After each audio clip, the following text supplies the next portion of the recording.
안녕하세요. 법무사의 모든 것의 류홍석 법무사입니다. 이번 시간에는요,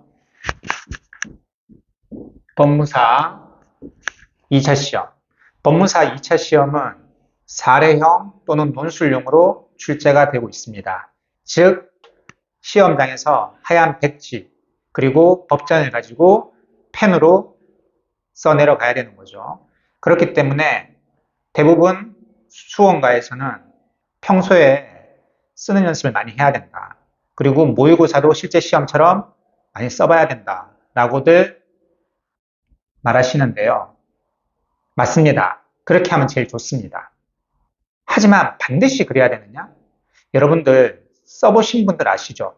실제 그 시험장처럼 시험 시간 정해놓고 이렇게 문제를 보고 목차 잡고 판례도 다 써보고 해보신 분들은 아시겠지만 엄청난 에너지 투입이 필요합니다. 그리고 엄청난 시간이 소요가 돼요.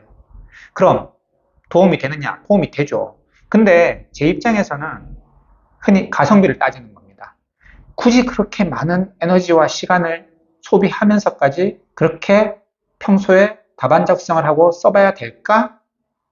저는 개인적으로 좀 다른 생각을 가지고 있습니다. 저는 정말 쓰는 게 싫더라고요. 물론 쓰긴 써야 돼요. 대신 쓰는 연습을 하더라도 판례를 예를 들면 판례를 중요 판례는 암기하고 들어가야 되잖아요. 근데 완전 완벽하게 암기할 수는 없겠죠. 할 수 있는 분들은 하시고요. 근데 그렇게 하지 마세요. 할 수 있더라도 하지 마세요. 키워드가 있죠, 판례. 이 키워드만 한번 적어보는 겁니다. 그리고 이 키워드만 그냥 암기하는 거예요. 그리고요, 평소에 점심 먹고 쉬는 시간에, 그리고 뭐 또 별도로 뭐 내가 공부가 안 될 때 좀 산책을 할 때 한번 중얼거려 보세요. 어떤 중요 판례가 있었지. 아니면 어떤 중요한 사안이 있었지. 아니면 어떤 뭐 사례 문제집에서 봤던 사례가 있었지. 그러면 그거에 대해서 적어보는 게 좀 좋긴 한데 적지 마시고 한번 말로 한번 얘기를 해보세요. 띄엄띄엄이라도 이 키워드는 다 들어갈게. 그러면요, 말할 수 있으면 여러분들 쓸 수 있습니다. 왜요? 결국은 이 키워드가 생각이 나면 나머지는 시험장에서 소설 쓰는 거예요. 아무리 평소에 여러분들이 판례 이거를 토시 하나 안 틀리고 다 외웠다고 하더라도 막상 시험장에서 쓰려고 그러면요, 안 써져요. 벌벌 떨리고.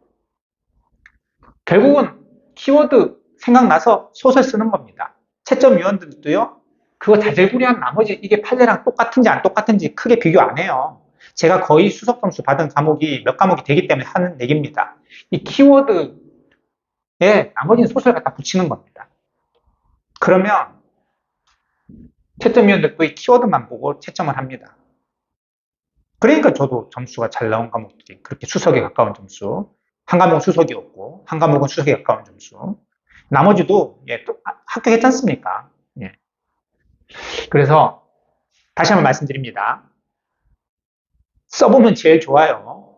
다 진짜 시험장처럼 이렇게 뭐 학원에서는 이렇게 모의고사라는 걸 보지 않습니까? 이렇게 실제 시험처럼 제일 좋죠. 예.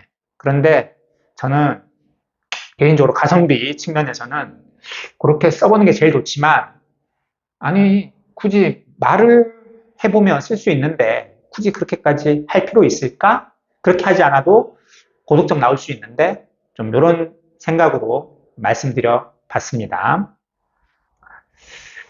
예, 오늘은 뭐 질문들을 많이 주세요. 평소에 모의고사를 봐야 되고, 즉 그 말은 뭐냐면 학원에서 계속 강조를 많이 하죠. 직접 와서 써봐라. 그럼 결국 학원 다니라는 얘기거든요. 예. 그런데 물론 학원을 가서 실제 시험장처럼 이렇게 써보면 좋겠지만 그런 여건이 못 되시는 분들도 많잖아요. 지방에 사시거나 아니면 서울에 사시더라도 학원까지 왔다 갔다 길에서 버리는 시간이 많거나 여러 가지 뭐 회사를 다니시거나 여건이 안 되는 분들이 많으시기 때문에, 그리고 설사 여건이 되더라도요, 여러분들 쓰는 것도 쓰는 거지만 이렇게 한번 말해보는 거, 이것도 충분히 쓰는 것만큼 저는 효과를 봤기 때문에 저는 추천드립니다. 그래서 여러분들도 한번 자기한테 맞게 하시면 돼요. 뭐 나는 다 필요 없다. 실제 시험처럼 딱 시간 재서 써보겠다. 라고 하시면 그렇게 하시면 되고요. 그렇게 해서 합격하시는 분들 많으시니까. 하지만 저처럼 해서 제가 돌연변이가 아니에요. 또 저처럼 해서 합격하신 분들도 상당히 많습니다. 예, 물론 사법시험 때부터. 예, 뭐가 됐든 다시 결론 드리면 제 지로는 말로 띄엄띄엄이라도 말할 수 있으면 실제 시험장에서는 나머지 가지는 소설로 쓸 수 있다. 예, 그렇게 결론을 내리겠습니다. 예, 지금까지 법무사의 모든 것의 류홍석 법무사였고요. 시청해 주셔서 감사합니다.